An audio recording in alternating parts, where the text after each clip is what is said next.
My biggest joy, my biggest pleasure of working at Tim Hortons and being able to be in that atmosphere is the fact that I serve 700 people a day. I have make contact with people 700 times a day.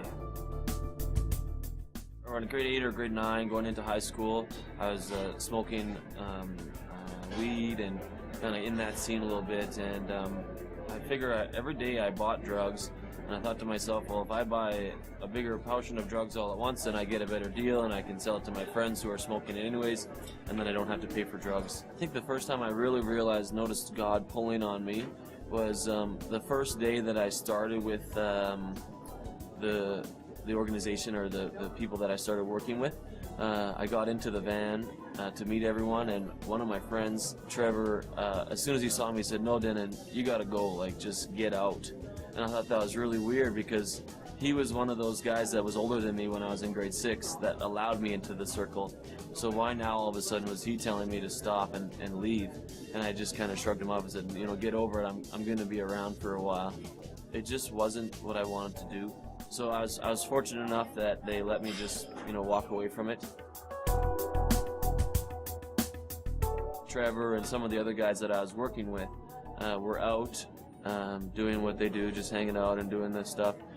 And they were hijacked by a group of people with guns. And yeah, so Trevor was knocked out immediately, and like sort of where Trevor was sitting, I would have been right beside him. And he was eventually taken out of the city and shot to death. So Trevor died on July 4th, and around October-ish, my friend John, that was living in Calgary at the time, would call me on the phone and we talk, and he said, "Dan, you got to get out of there, man. You know, I'm glad you're not selling drugs, but you're still not doing very good." The job that I came here for wasn't for me, so I went out looking for something else and applied at a whole bunch of customer service places, and Tim Hortons called me back. I remember one of the first times I was asked to go do the dishes in the back. Wes, my boss, was doing the dishes as I brought them to him. He didn't bring me dishes, I brought him dishes, and he would wash them. I thought, whoa, what's with this guy? Why is he so different? I was here all alone with no family, and his family just sort of took me in, and I was like, wow, this is so crazy. And Stephanie and I we'd work together every day, 5 days a week, and we became, at first we were like complete opposites, and there was nothing in the world that would get us together. And I guess the thing that brought us together the most was the curiosity of God and why He was making such a difference in these people's lives. He asked a lot more questions about Christianity and about how I grew up, and I'd gone to Bible school, so that had opened up a lot of questions, and he sort of said that he was feeling empty and that he was wondering what the difference was between what my family had and what he was missing. First time in my life, I'm leasing my own brand new car, and I got a bank account, and I got money, but I was still, at the end of the day, for some reason, just felt really empty, and I was like, I'm not happy still. Why aren't I happy? I should be happy. I wanted him to come to church. I didn't know when was a good time to invite him, but I knew that there was something that he could have. So I went to church with her to Center Street, and just me and her, we went, and I thought the worship was just amazing.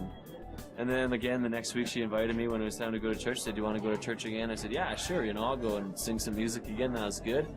And that week happened to be communion. So we did the worship, and we had a good sermon. And of course, on communion services, we talk about how important it is to get forgiveness from God and really get into a relationship with Him. And at the end of the night, Henry said the sinner's prayer, and I remember thinking, am I going to do this? Am I really going to try it? And I thought, the more I get involved with God and the Bible, the more filled up I get. And then on the car ride home, she asked me, "Did you pray the sinner's prayer?" I said, "Yeah, I did." And she almost jumped out the window. She was so excited. And, I can't wait to tell my parents. I can't wait to tell my grandparents. And I was like, why? I don't know what that's such a big deal. And turns out that after we told everyone, it was such an answer to prayer that I had come to God. I thought, wow, I'm an answer to prayer. So right away, my first experience with God was that prayer does come true. Because I thought as myself the furthest person from being saved because of my past, how bad it was, and how many things I did wrong. And here I am being saved by God. That was amazing. Now that Dennon's a Christian, he is different in some ways. He's the same person, but he is filled with God, and God shines through him, and it's really cool to see. Right away, I could feel that emptiness that I felt. Even though I should be happy, I was still empty. Right away, that emptiness was wiped away. There are some characteristics that are similar to what I see in my dad, which is every little girl's dream. But he makes the same effort to make that first impression, that good morning, that difference in the little things that he says. And it's not about taking big leaps and saying, hey, I'm a Christian and God's the best thing in the whole world, because some people will get scared of that. It's about showing the world that there is positive out there and people are genuinely nice. And then they'll ask, hey, maybe why? Why is that guy so much different? Why isn't he having a bad day? It's Monday. Everyone's having a bad day with this guy. What's going on? The most fulfilling thing about my job at Tim Hortons that I appreciate the most is the contact with people. Maybe I can make an impact on other people's lives. Like, I know a lot of people that are hurting from where I came from. How can I change and transform my life into trying to help people that are hurting?